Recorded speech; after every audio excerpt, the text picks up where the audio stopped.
probably the details that uh, uh, are you the beginner in Azure, or at what level you are, so that we can keep the discussion in those terms.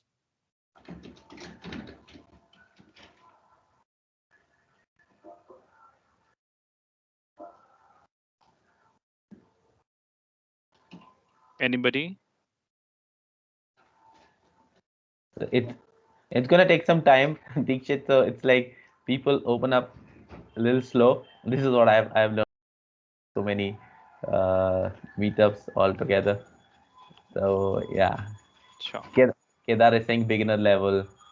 Yeah. Uh, Okay. Amit, Girish, Navneet, you guys have joined. What level are you at? Would love to know. You can put that in the comment section, or you can unmute yourself and talk about it. Ranga has also joined. Hey Ranga. Uh, Probably what are you expecting from the session? You already know the drill. You have been here earlier as well. Hi, Paras. Hi, Hey. Dixit. So basically, the idea is to, I've been working pretty much on AWS and GCP. So the Mm-hmm. idea was to get familiar with the Azure part of it. So pretty much I understand the cloud things. It's just how is it on Azure is what I would like to be learning today. Okay. Okay. Perfect. Thank you, Ranga. And Dikshit, a lot of people have shared that they are on beginner level. So it's like the perfect audience for you. Raghavendra is on beginner, Lokpriya is on beginner level. Amol is also exploring Azure from some time. Then Amit is there, he's on beginner level. And then Kalbogi Ganapasta, he's saying that have worked on Azure for about 5 years in my previous company. More interested to know how the API versions are managed, including backward compatibility. So that's lovely. Girish is also on beginner level. So that's great. I guess we have some perfect sort of audience which you require for this session. Great. Great. So Would you like to go uh, start? Or we wait for like, we can probably let's wait for 2 more minutes and then we can start. yeah, Yeah, sure. just wait for 2 more minutes because people will be joining. And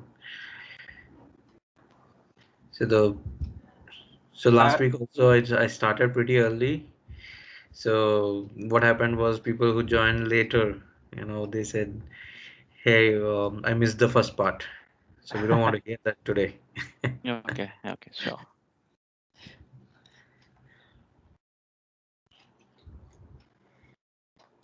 Usually, first chapters are interesting, right? I mean, like in any book you read.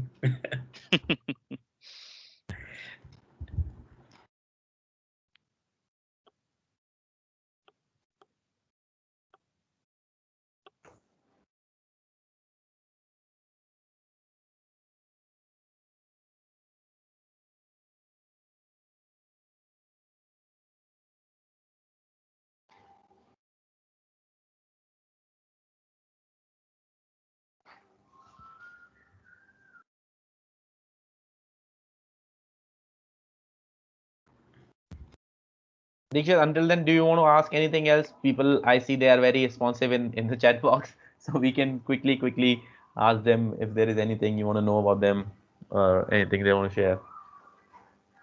Mm, no, as of now, I believe we are good because everybody has shared their uh, the the stage that where are they. Uh, so as of now, we are good. So probably my only request to everybody is that uh, don't only go with the PPT sort of thing. So it is just only for the reference kind of thing. So whenever we are going to discuss something, or when we are going to the deck, so please stop by me because I am not able to see the chat thing. So please ask questions and make it interactive as possible as you can. Sounds good.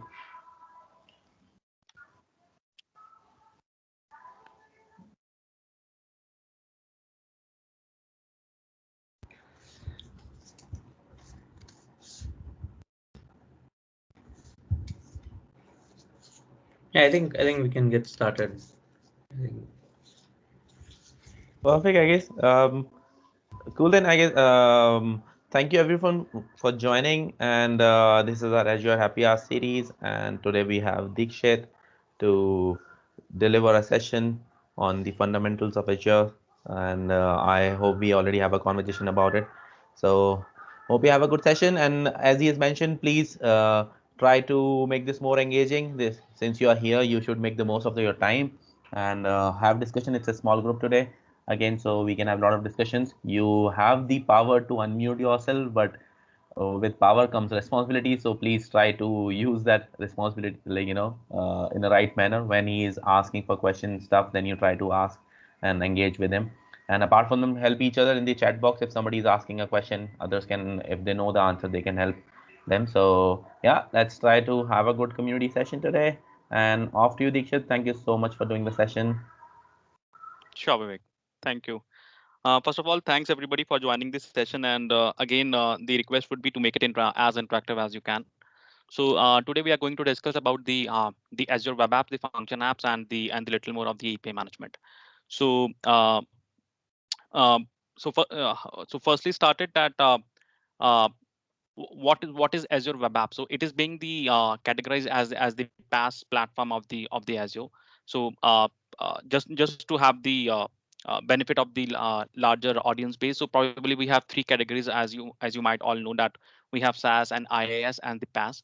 So SaaS is a software as a service, and as IaaS is an infrastructure as a service, and the PaaS is a platform as a service. So the app service will fit into the PaaS platform. What it exactly means is that you don't need to go take care of uh, any of the infrastructure that is being running your applications. You only need to worry about the application and your business logic. The rest will be taken care by the Microsoft infrastructure. So that is the past thing that we have. So many customers are using web apps for for many business use cases or the scenarios. We have web apps, which we called it as a app service or the web apps. We also had the web app for containers, and also we have the API apps and the mobile apps. So all these four different categories are fit into the web app or the app service umbrella. All these four things. And some people or some customer call it as an app service. Some people or some customers call it as a web app. Both one and the same thing. Moving on, so before going into what exactly the features is, what are all there available in the Azure portal. So just giving you the brief of the architecture of the web app, that at the backend, how it has been laid, and how the overall request flow is into the web apps.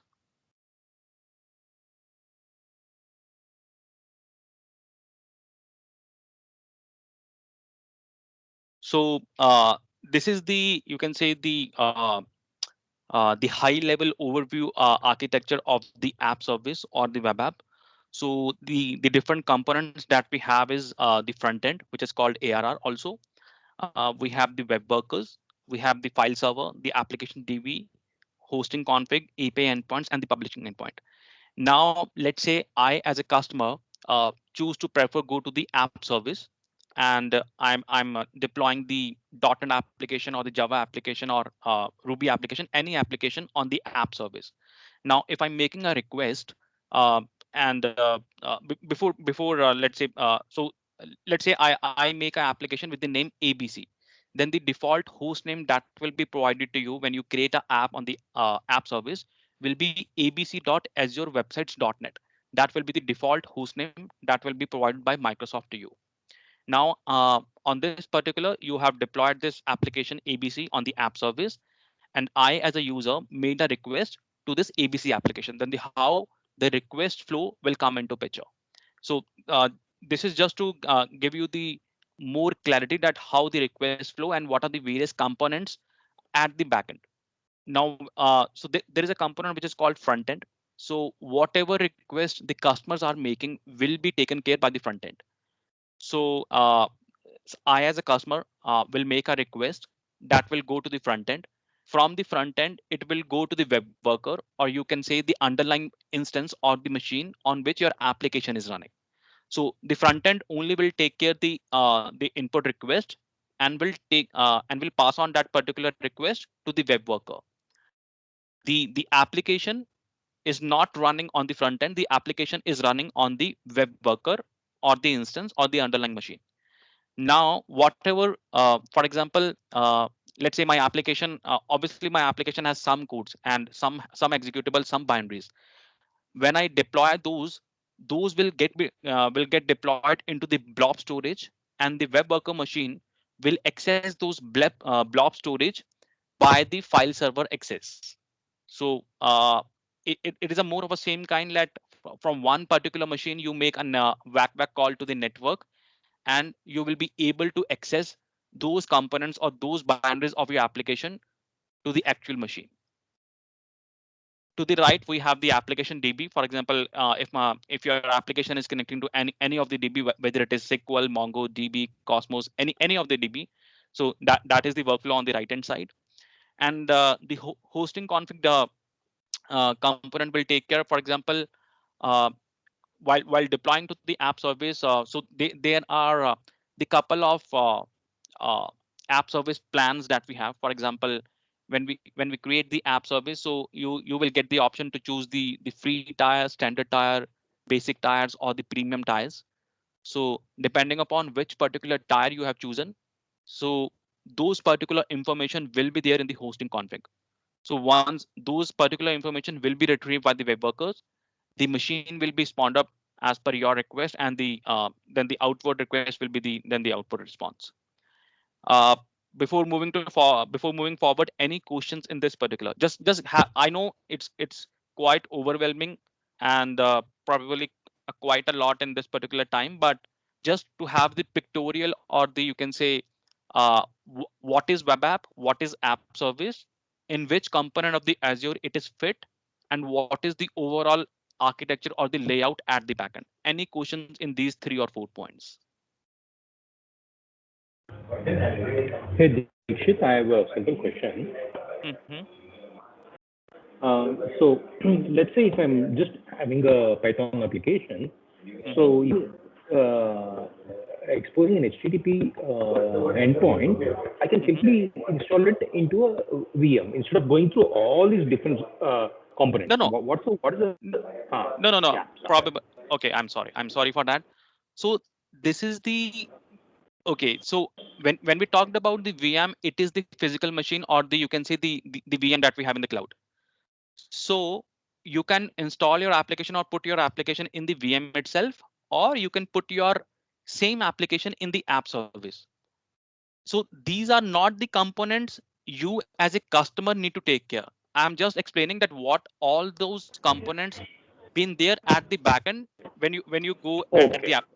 So let's say okay, let me give you okay, let's say the same application, the same application, let's, in this particular slide we are calling it as a site one. So let's assume it is called demo vnet set. Let's say it is a demo vnet set application, which is being and it is written in Python, and it is being deployed on the app service. So uh, this is first of all, this is the Azure portal that we have. And if I, in the search bar, if I write app service, so we have the app services. I click on the app services, and these are all my existing app services which I have created. Now let's say if I click on this particular app service, which is called demo vnet set, it is exactly the same thing, but whatever components are there at the backend, just to give you the right pictorial representation from the backend, this particular slide is meant for. So from the customer perspective, it is just the you can say this particular the HTTP endpoint which will be exposed to the customer, and it is being created at very easy steps. So let's say let's create it right away. So let's say this is the web app or the app service.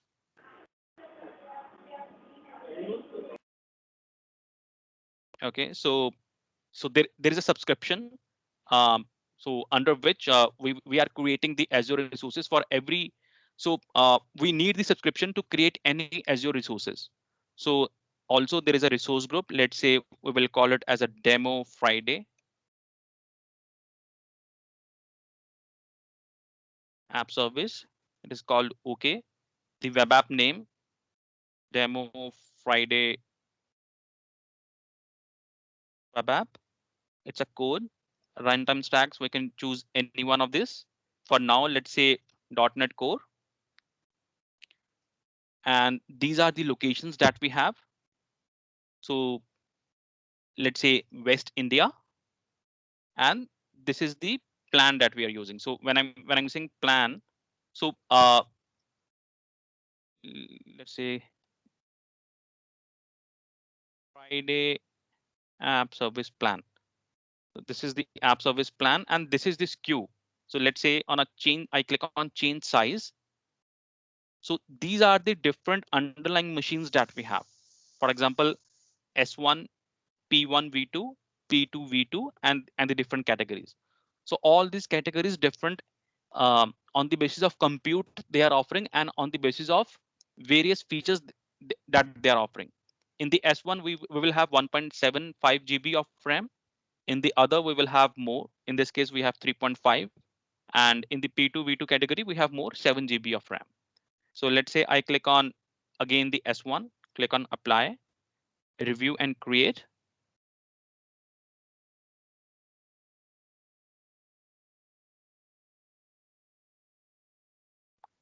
Just give me a while.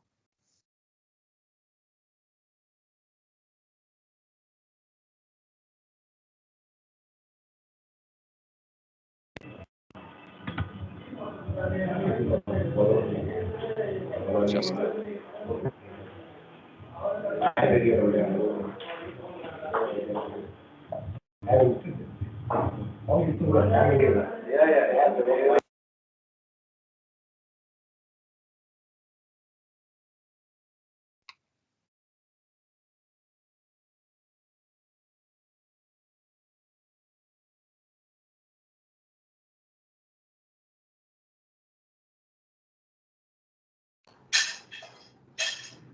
Hey Dikshit, I think we lost the audio, or if you're speaking. no, I'm just Oh, so we fill the probably in a less than, you can say, 30 seconds, we fill the details and we will click on create. So the deployment is in progress and it is giving you the notification. Let me see that chat window if somebody is okay.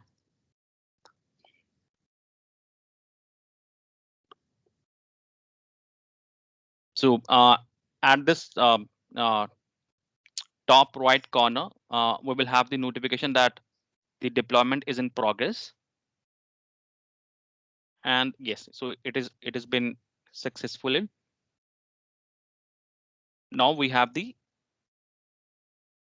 HTTP endpoint, the you can say the application which is which has been deployed on the app size and has been exposed by the HTTP endpoint.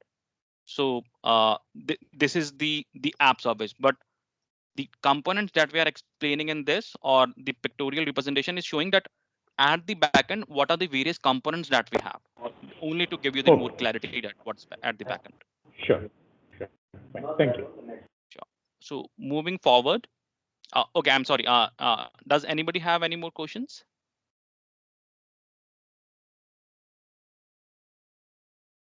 Okay. So these are the app service or the web app scaling options that we have. The tier that we have just seen in the Azure portal.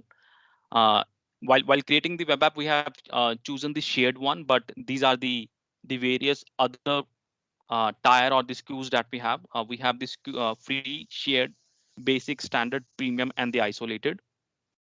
And depending upon the tier and depending upon the SKU that we are using, so these are the various you can say uh, the the various parameters or the properties that you will get. For example, the disk space is different depending upon the plan that we are using, or the maximum instance count that we are having. It will be different depending upon the tier that we are using. Moving on, the app service plan. So while we have created the web app from the portal, it asks for uh, the app service plan also. It just you can say the uh, creating a logical group, or you can say creating a uh, uh, creating a logical group in which your web app will reside. For example, in this particular case, we have created let's say abc.azurewebsite.net, but on the same sides, on the same lines, you can also put many applications, many app services in the same app service plan. So as the pictorial representation says that we have a resource group. Under that, we have the app service plan, and under that we have 4 app services or the web app. But this number is not limited to 4. It can be extended to any number. It's just giving you the pictorial representation that under the app service plan you can host as many applications or as many sites as you want. Any questions till this point regarding the app service plan and the resource group and the website or the app service?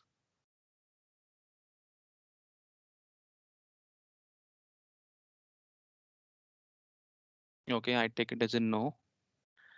Moving on to the what are the various supported publishing methods that we have.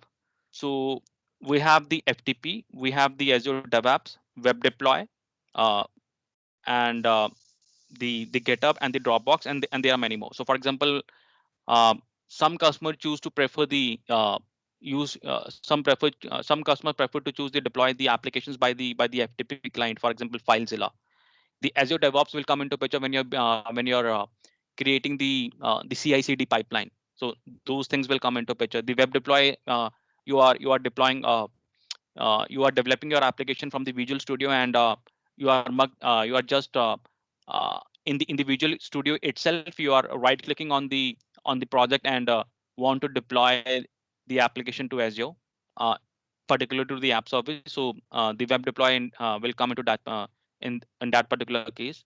The GitHub, we know that how the GitHub is now becoming uh, the one user space or the one common space for all the developers in the world to host their code or to host their applications.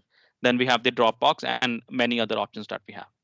And all these supported options, all these publishing methods, again, just to give you the more clarity again, in this particular case, will go by the publishing endpoints. So we at the backend there is a publish endpoints. So whatever deployment we are making, all those requests will go to the publish endpoints, and then it will go to the blob storage.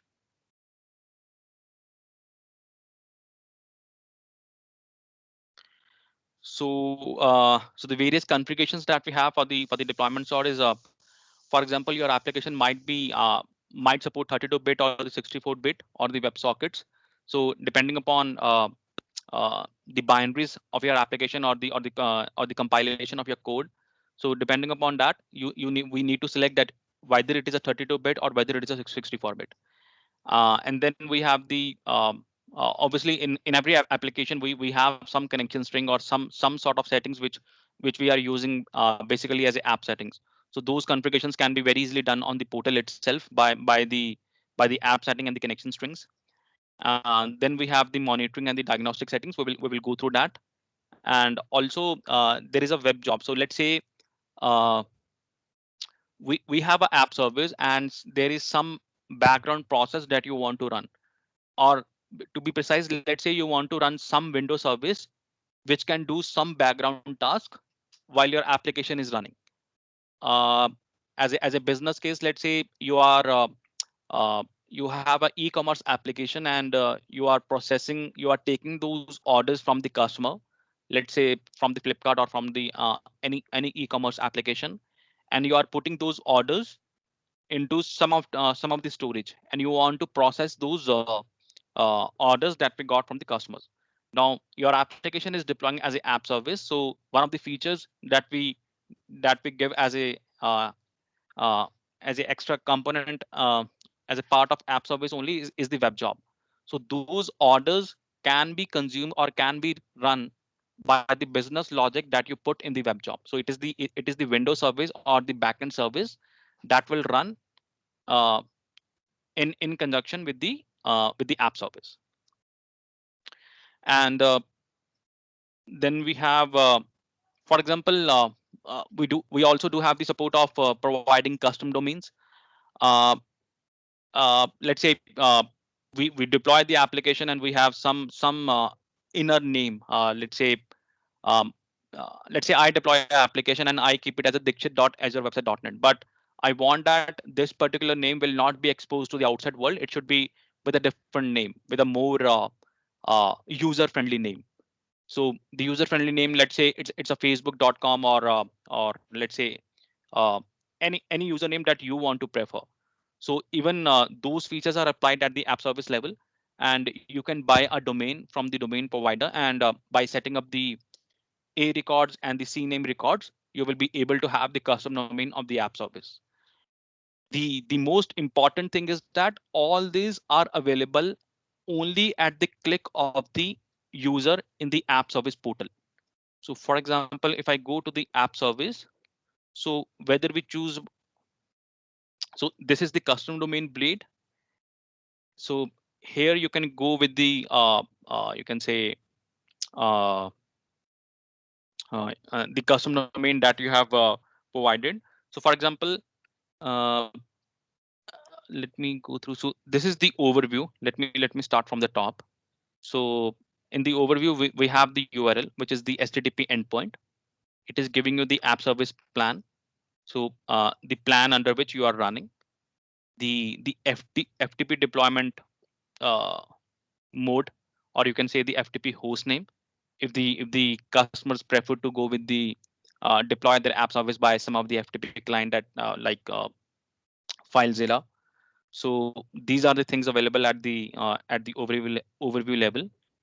And then we have the activity logs, uh, all the logs, whatever operations we are doing at the app service level, these are being here.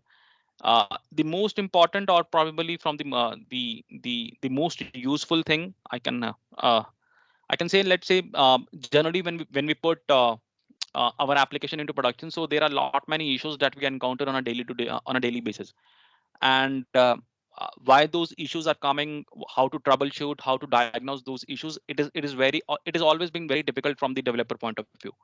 So uh, everything has been captured in the diagnose and solve problems. You just need to configure, you just need to search the right thing. For example, let's say I as a user having some performance issues, and my application is not working as expected. So I can go to the availability and performance. So on the left we have everything. This is only one category, and you can say availability and performance.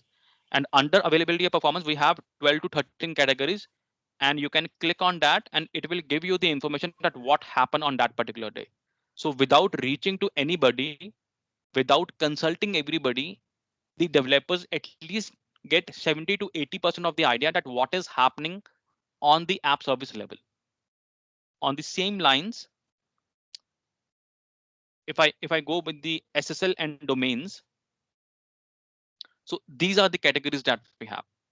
So it is very helpful for the customers, and being the product group and uh, being in the engineering team, we get a lot of positive feedback, especially about the diagnose and solve problems, because we are putting so much effort that because we know using app service will not be the, you can say it's just the matter of 10-15 minutes, because everything is available at the click of the user. But when the customer starts running their application in the production, and when they start experiencing issue, then there is a whole bunch of cycles that probably you need to contact support, and somebody will contact you, you need to troubleshoot, and all those lengthy processes. So to reduce all those things, we have given everything in the diagnose and solve problems, where customers can go themselves and look for the issue, and then probably take the collective respective action. If after solving this, if looking this, if you are not able to figure it out that what is happening, you can anytime contact the support, and they will be able to assist. That is one. So the other option that we got is deployment slots. So this is the you can say the very important feature. Now let's say in the regular uh, in the on-prem world, or let's say in the physical machine, what we generally do, we generally do as a development cycle, we have different environments created. We have the dev environment, we have the testing environment, we have the staging, and then we have the production. All these environments generally are the different machines, at least for the 95% which we have seen, all these environments are the different machines. But what the good thing that we have given in the app service, which is called the deployment slot. Let's say now, if you can see, it is the this is the host domain host name which is being given by the Microsoft. Friday app 1234.azureWebsite.net. Now, in the deployment slot, what you can do, that on the same machine, on the same underlying VM which Microsoft has given you, you can create the deployment slot for different environments. From the business case perspective, let's say my Friday app application is the production application, and which is being exposed to the outside world, to the customers, which they are using it. But I have a testing team also, and I have a dev team also on which they are working. And the testing team is application on all the changes they are trying to test. So I can do, I can create the two deployment slots, which will have the two different host name completely from the production, but they are on the same machine.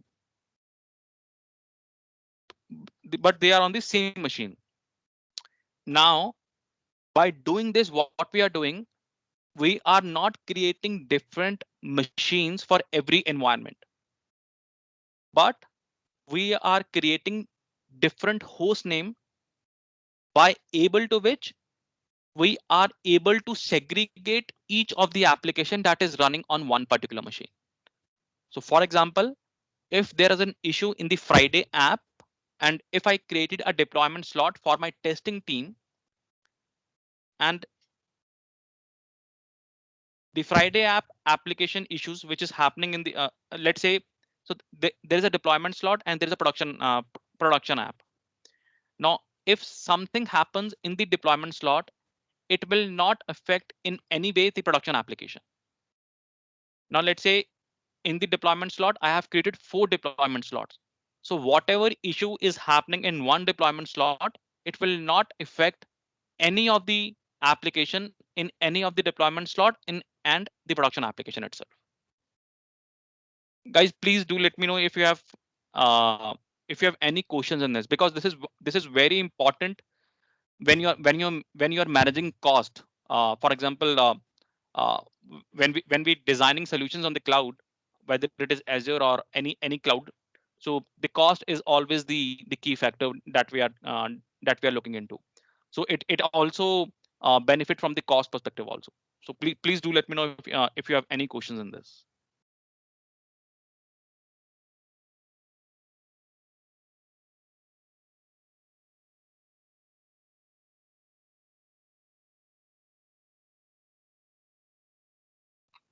Okay, I take it as a no then.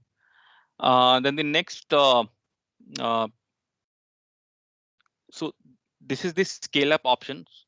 So for example, let's say I'm right now it is highlighting the B1 tire, which is having the 1.75 GB of memory. So if I want to move to the higher plans, which is having the higher configuration as far as the underlying compute is concerned, so I can scale up. So from the portal, you will just click on this and acknowledge this and click on apply. So under just in a couple of seconds, you will get the new machine which is available for your application. On the same thing, we will have the scale out. So as of now, you will see that we have the instance count as 1, and you can so basically there are two options in this. One is the manual scale out, which is at present you are able to see. For example, as of now, it is running on 1. So depending upon the tire that we have chosen, we can scale out manually to the fixed number of instances. For example, I can make it to 5, I can make it to 6. And there is another option which is called auto scale. So depending upon the uh, CPU, or depending upon the HTTP queue length, or depending upon the memory that you're having on the underlying VM, we need to set some rules, and based on those rules, the auto scale rule will be kicked in, and your application will be scaled out automatically. So there is no user interface required when we are going with the auto scale option. And the other best thing in the auto scale is you can also auto scale your application. For example, increasing the instance count from 1 to 2 or 1 to 10, depending upon your business need. Also on the basis of time factor. When we say time factor, so let's say my application is running 24/7, 365 a days. But usually on weekends, I don't have much traffic. So uh, my user load is mostly from Monday to Friday, and on Saturday and Sunday I don't have much user load. So without having the manual intervention that on Saturday and Sunday I need to scale down, or probably I need to reduce the instance count, what I can do, I can configure the auto scale rules. And for the Friday 12 p.m. So whenever there is whenever there is a weekend, Friday 12 p.m., the auto scale rule will configured, and depending upon your business case, those things will come into picture, whether to scale out, whether to scale down. Guys, any questions in scale out and scale up?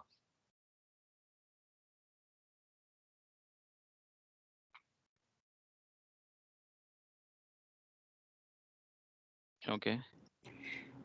Hey Dixit, one question from my end. What is a scenario where I can use scale up and scale down? In which scenarios I need to use these two? So scale up is generally, for example, let's say, so I will tell you the real customer stories.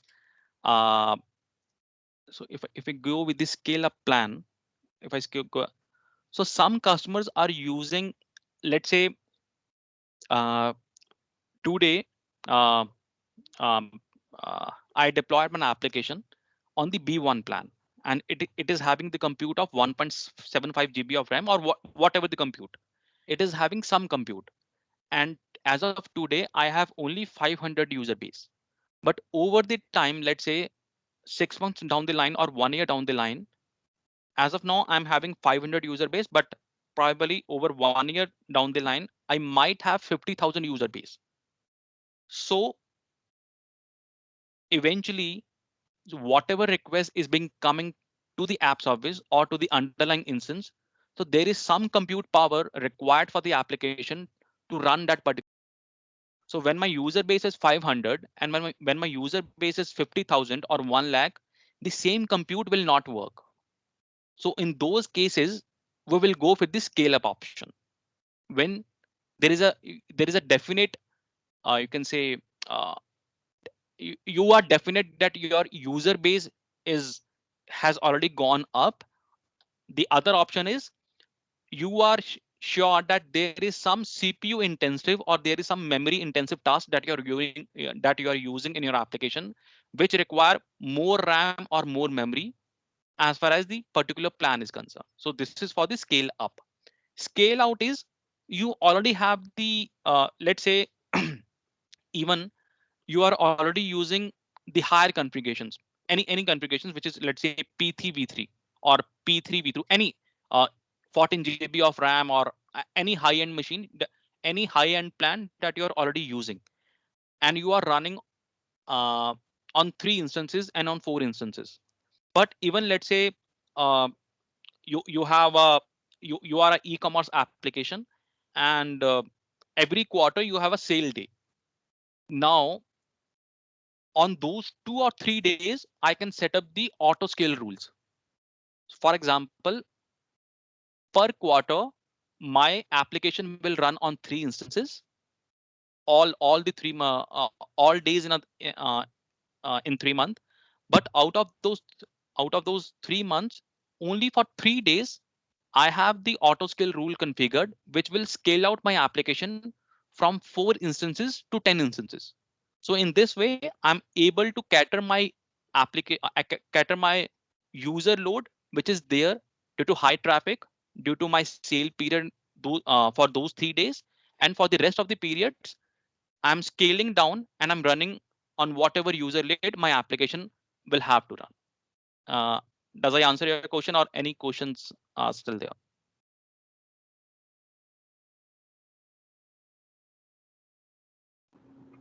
Yeah.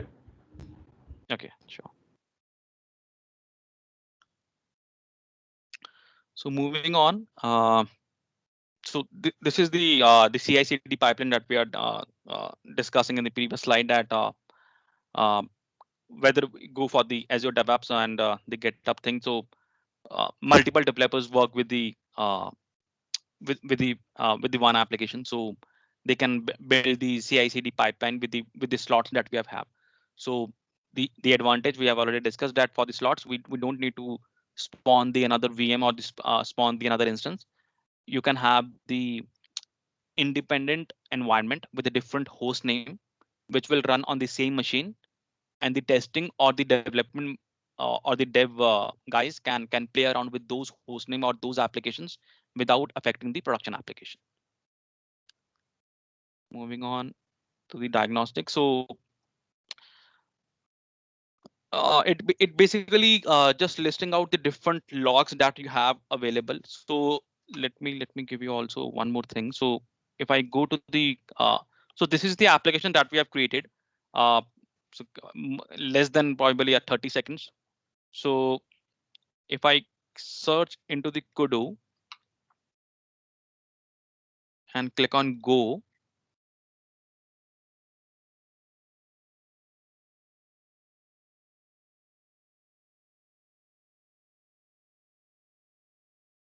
okay. Now before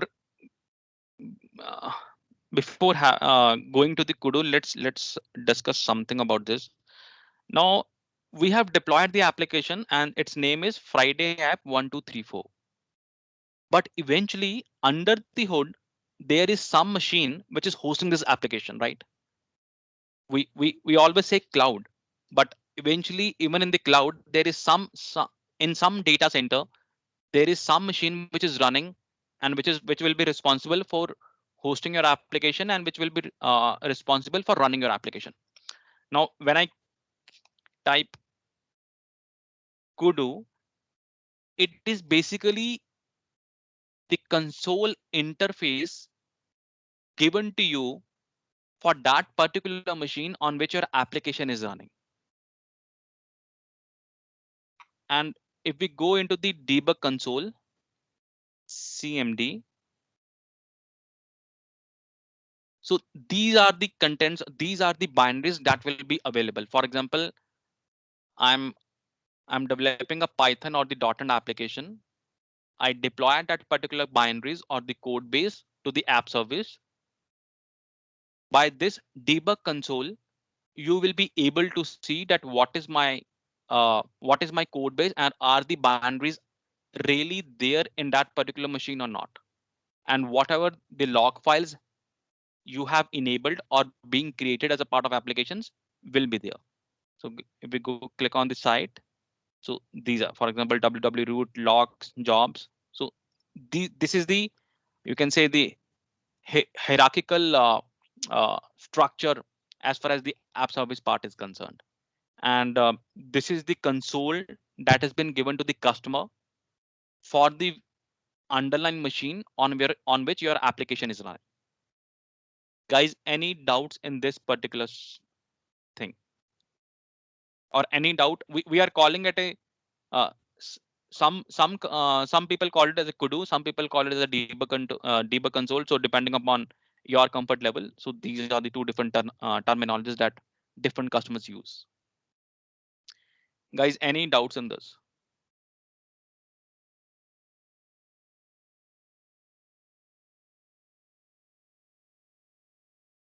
Okay, I will take it. So these are the different logs that you can enable from the portal, and all these logs you will be able to see uh, in your Kudu console.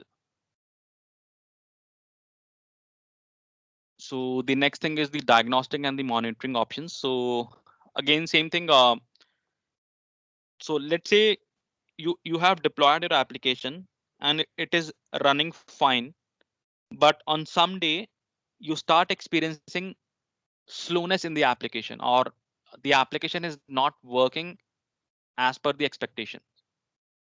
So what you can do, we also have the ability to enable alerts uh, basis on the HTTP queue length,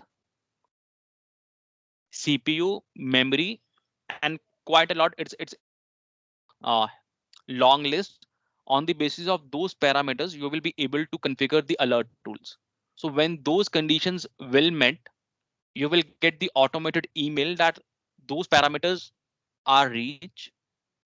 You might need to look at your application at what is happening.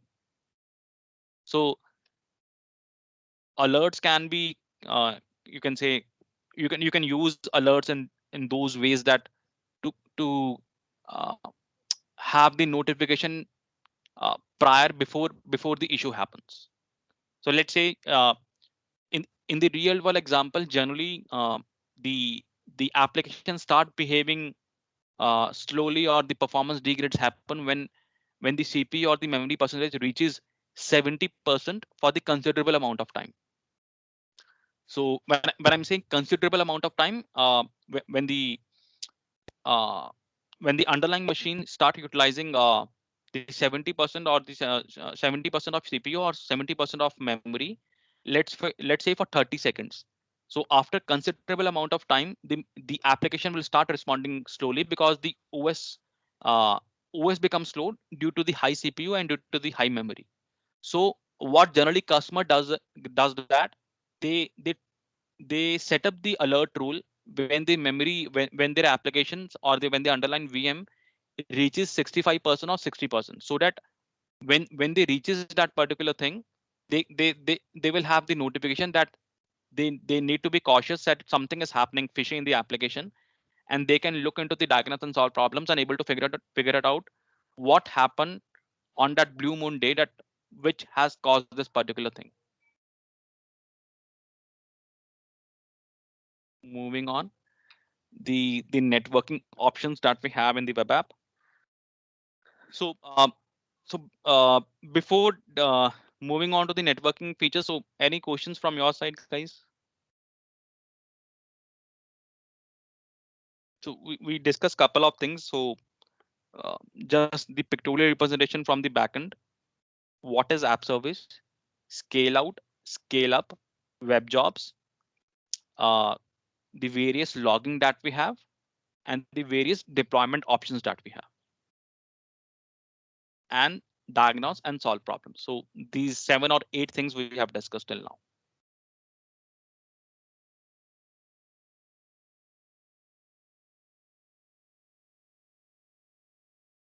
Okay.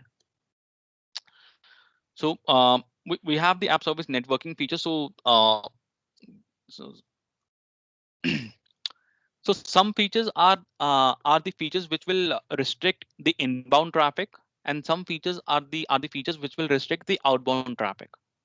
So the features which are at the top level, which is called app assign address, access restrictions, and the service endpoints, are the features which you will be able to uh, by using these features, you will be able to control the inbound traffic to your application.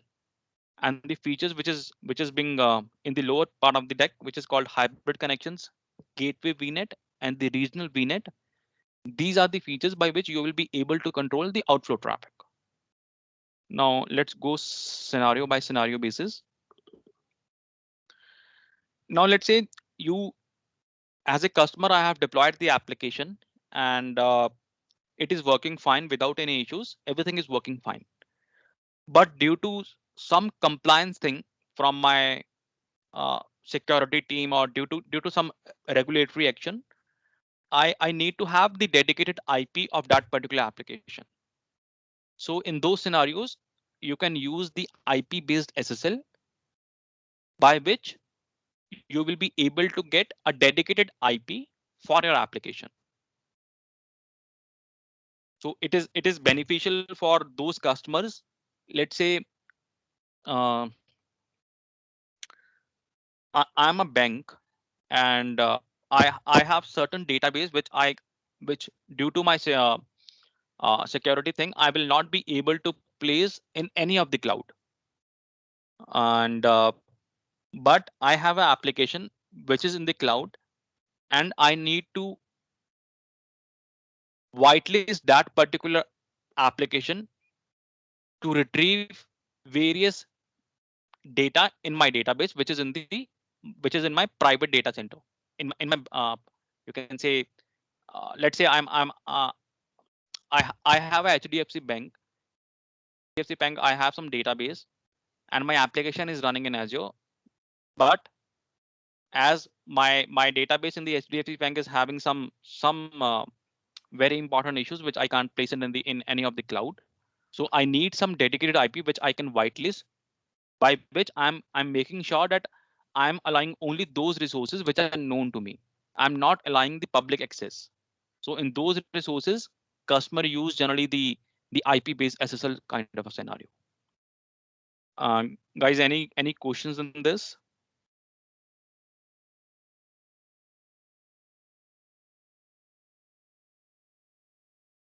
Okay. Then we have the access restrictions.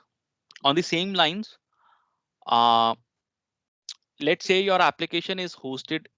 Your application is hosted in the app service, but still you want to restrict some of the incoming application. So you know certain IPs, or you know certain range of IPs. It can be one or it can be range of IPs you want to block. You don't want those you don't want traffic from those IP ranges reach to your application or reach to your app service or the web app. So by the access restrictions, you will be able to create the allow or the deny list of the addresses which you can create in the portal. And by applying this, the traffic from those IPs will not be able to reach the web app. It will be rejected at the front end level only. So whatever traffic is coming from those IPs, it will never reach the web worker. Um, if you remember in the architectural view, we have two components: the front end and the web worker. The front end handles the request part from the customer, and the web worker is the underlying machine on which your application is running. So the front end will reject those applications, those requests coming from those IPs. The next is the hybrid connection. So the hybrid connections are basically customer choose this option when you are quite concerned with from the costing perspective. And again with the same scenario, so you have some resources on the on-prem uh, on the physical data center, and you have application on the front end in the cloud, in the Azure, and you want to connect those application to the database which is in the on-prem. So hybrid connection is the you can say the most reliable and uh, from the cost optimization, most cost perspective, that is the option to go forward.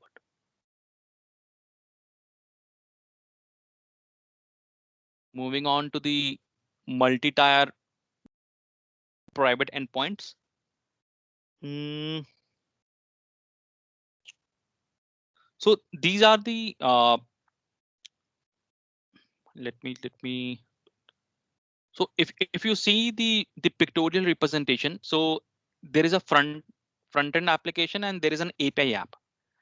Now let's say in the API app, it's a backend application. The front end will be the obviously the front end part which customers can make a request. Now there are many offerings in Azure which can totally lock down the API app, but it might increase your cost.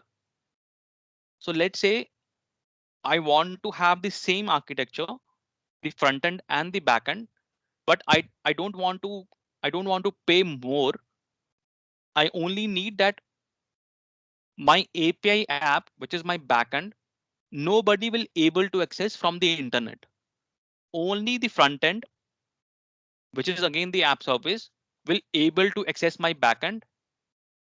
Any application, any traffic from anywhere will be rejected. Only from the front end will be accepted by the API app. Now what I can do on the front end, so Azure VNet is the Azure virtual network.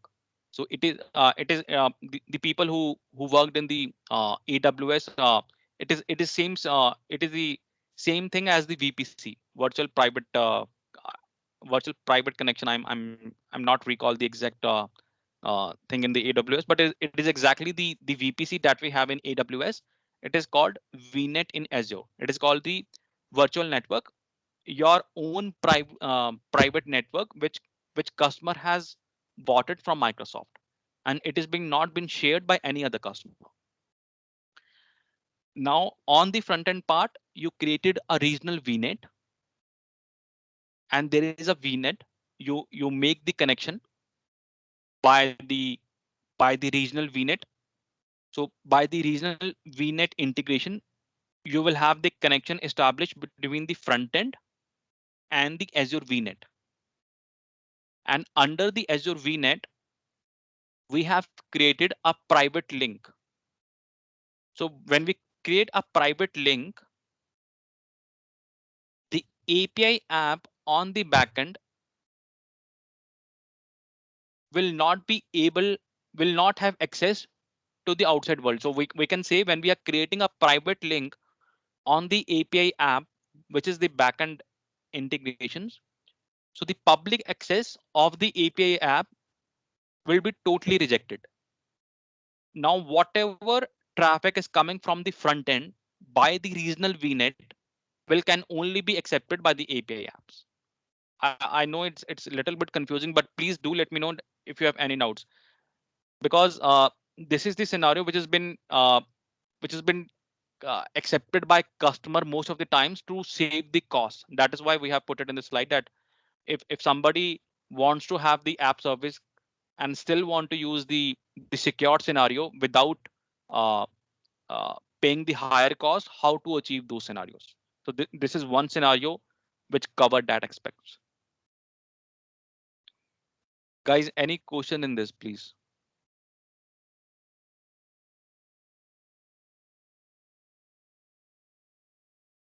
Okay.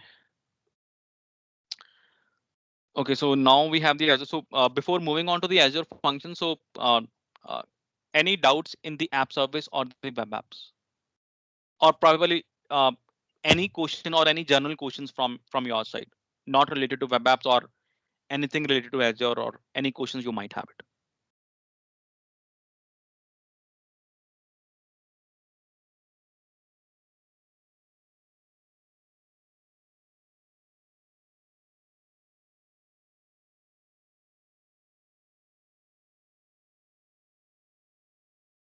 Okay, I take it as a no. Moving on to the Azure functions. So basically, Azure function is the serverless offering from the Microsoft. So in AWS we have the Azure Lambda, and uh, in Azure we have the Azure function. So we do have we call it as a abstraction of servers, because so there are a couple of plans, or there are a couple of ways you can run the Azure functions. So you can run the Azure function in the dedicated plan, or you can run the Azure functions in the consumption plan. There are two or three other options, but let's not discuss those. So it will be confusing for you. So one is the dedicated one and one is the consumption. So dedicated means you have the dedicated machine, which is not being shared by any other customer. It is totally owned by you, and you are the complete owner of that. In the serverless world, or in the case of consumption, you will get the underlying machine, but it is also being shared by different customers as well. So uh, when you choose the consumption plan, the benefit of this is, let's say uh, in a day, your application is running only for 10 times, and all all the day your application is not running, and it is idle. So as a customer, why should I pay for the whole day when my application is running only 10 times in a day? It makes sense for the customer that as a customer I should only pay for those 10 executions rather than paying for the whole day. So they this is what the particular scenario best fitted into the Azure function or to the serverless world. So you are only paying when your application is running, on when there is an event happens on that particular service. You are not paying for the whole day or your when your application is not running on when there is no events. Guys, any doubts in the serverless, or you can say the introduction for the Azure functions? We discuss that there are two plans. There are two more, but let not discuss. So we discuss there are two plans, dedicated and the consumptions, and we discuss about what is serverless and what are the benefits from the cost perspective. We are only paying for the number of executions that we are making. We are not paying for the whole day. Any doubts till this point?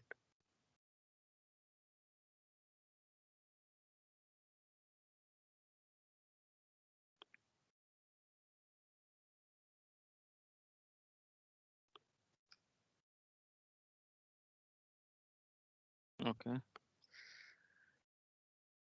In the uh, this discuss about the benefits of the serverless.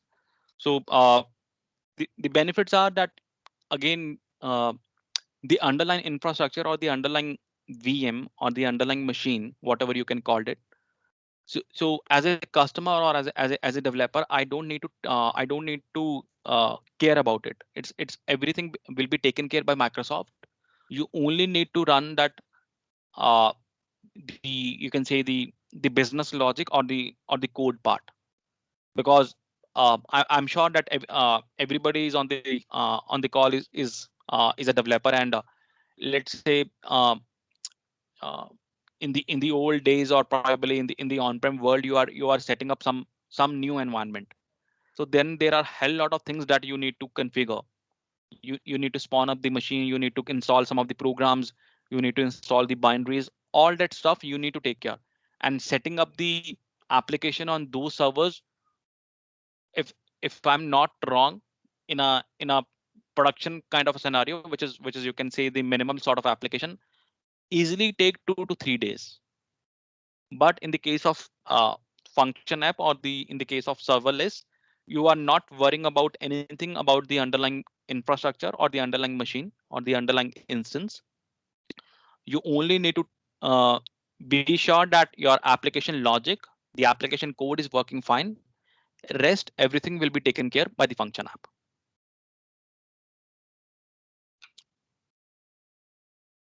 So what are the various languages that we have that we can implement in Azure functions, or in how many languages we can write the Azure functions? So there are a lot many.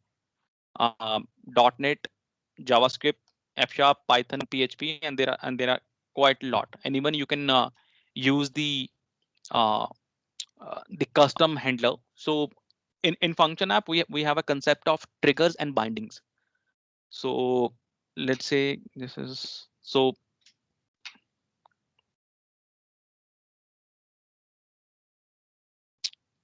Let's take a use case. So basically, Azure Functions will provide you the seamless integration services or the integration experience with other Azure services. Now, let's say, uh, again take the example of e-commerce application. So your application is taking order, you are placing it in some storage, and some storage or some queue, and now you need to process those orders without fail. And after you process those orders, you need to send some notification to the user, or you need to upload those orders into some other business use case.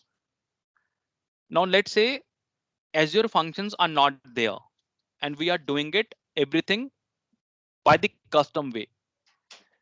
Now let's say if we are doing it the custom way, then we need to write everything from scratch.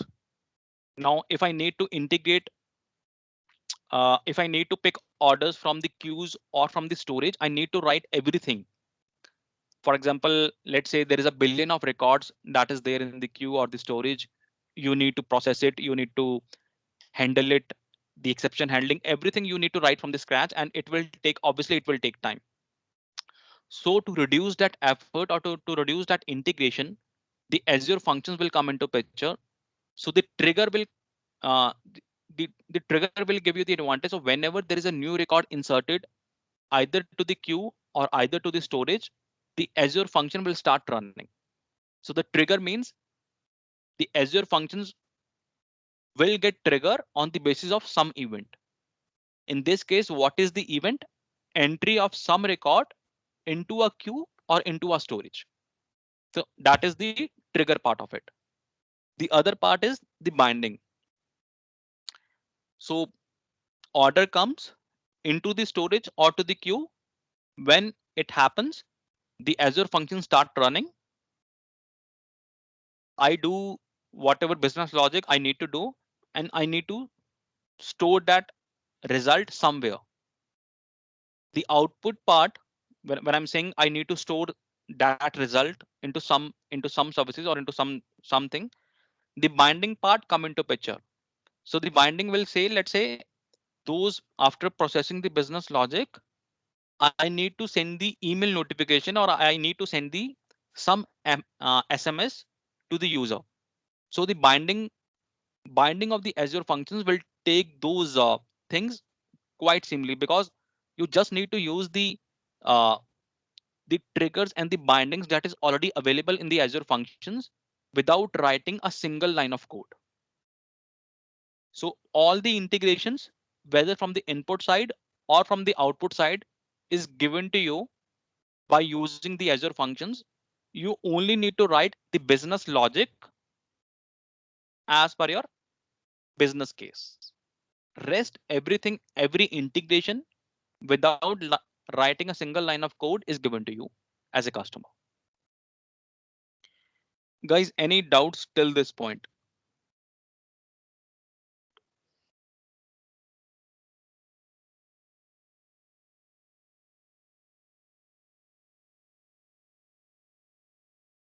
Okay. So these are the various triggers and the bindings that we have. So input and the output, and the various other services that we have in Azure services. For example, the blob storage, queues, tables, push notifications, Twilio, SMS text. So all these integrations are already been there, and these are just the click away in the portal, and the user will able to configure those the trigger and the bindings in the Azure functions.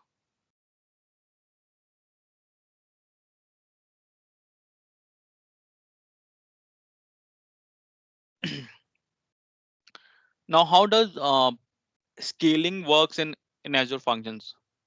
Now, if we go by the dedicated plan, then you need to configure the auto scale or the manual scaling.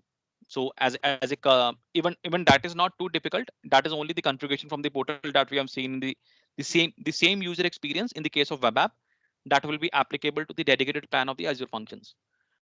But let's say if we are going by the purely the consumption plan or the serverless plan, then as a user or as a customer or as a developer, I don't need to handle anything from the scaling perspective.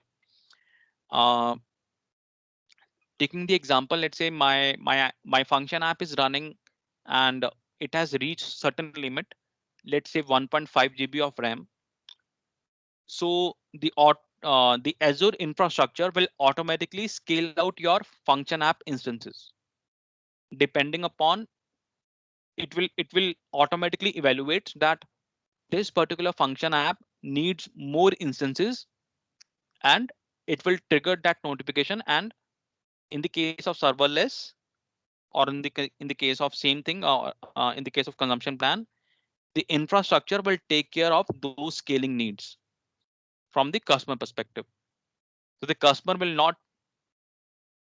not need to do anything as far as the scaling is concerned in the case of consumption or the serverless part.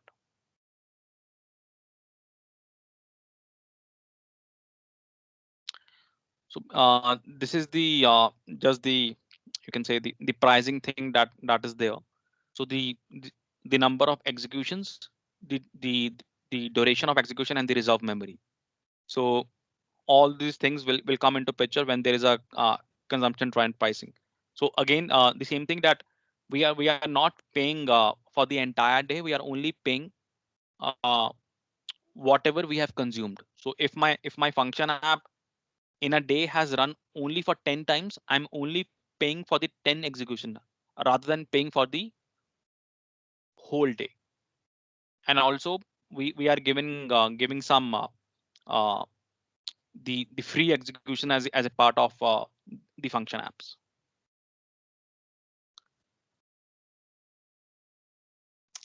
Guys, any questions till this point?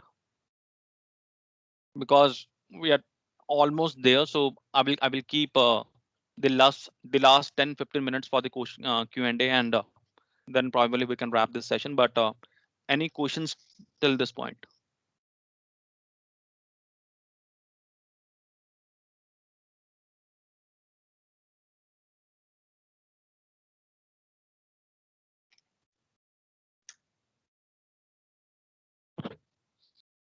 Okay. So one of the scenario that customers are using, or one of the use case that uh, you can easily achieve by the function app. Let's say for every 15 minute, it is just the example. You can define the time according to your business case. So every 15 minute I need to clean some of uh, the logs that I have in storage. So if I need to write, if I'm doing it without the use of Azure functions, I need to write code or the application from scratch, and it will take time. But with the use of Azure functions, these things can be very well achieved probably in a less than 30 minutes or within 1 hour. It is that easy. So you will have the trigger. The trigger in this case will be the timer trigger, and the integration is already there with the Azure functions. You just need to write the cleaning part or the cleaning code in the Azure functions, and the rest will be taken care automatically.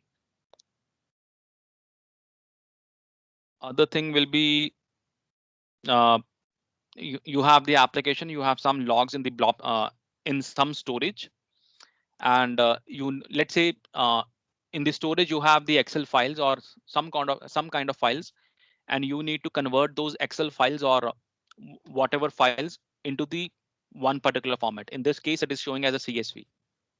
So again, we will have the trigger on the Azure storage. Um, Whenever there is an entry into the storage, the function app will run.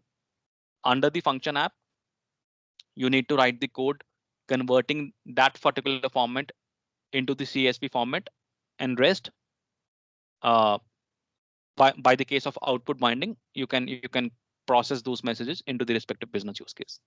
So the input and the output will be taken care by the function app. As a developer or as a customer, we are only writing the business logic that is need to there. Yes, so exactly. So this is the newsletter that we have, and this is the link of the newsletter. Please subscribe to it, so you will get the notifications or the new content or the new videos or notifications regarding to these particular events, that when these events will happen. So please subscribe to this, so you can take a note of it, or probably have a screenshot, or whatever is your preference. You can subscribe to those links and you will get the notifications. Yes, so we are there. So last 10-15 minutes, I will open to Q&A, and whatever questions you can have, or whatever uh, other questions not related to this, any questions that you have with respect to Azure, we can discuss those.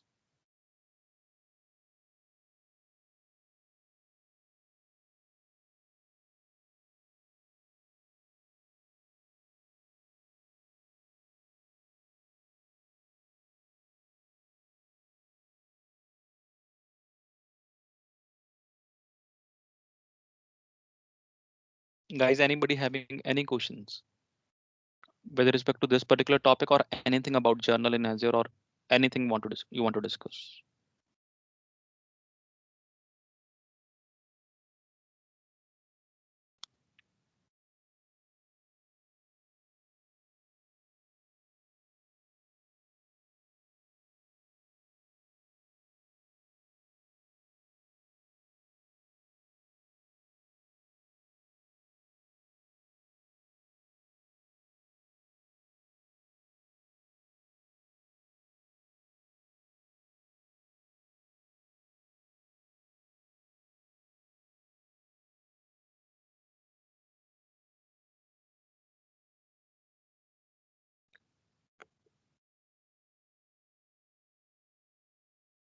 Uh, Paras, that is all from my side.